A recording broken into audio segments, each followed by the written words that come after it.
જય માતાજી મિત્રો, હું જ તમારો ભાઈ એસપી આજના નવા વ્લોગમાં તમારું સ્વાગત છે. અને મિત્રો નવા હોય તો લાઇક શેર સબસ્ક્રાઈબ કરવાનું ભૂલતા નહીં. અને મિત્રો આપણે આવી ગયા છે આજે પાઠે. પેલો પાઇપલાઇન ખોવાતી જ નહીં અને કમ્પ્લીટ થઈ ગઈ આપણે પાઇપલાઇન. ઘઉં જુઓ ફુવારા ચાલુ હોય. આ ઘઉં મિત્રો પાક જવા આવ્યા. હવે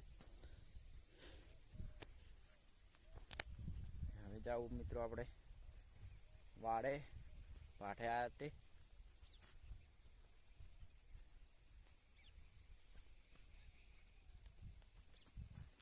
મિત્રો આપણે હેડ્યા આવી વાડે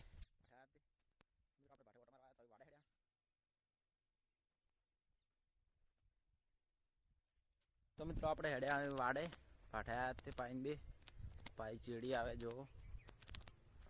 હેડે આપણે વાડે આપણા ઘઉં દાડાઓ મિત્રો હાથમાં આવ્યો.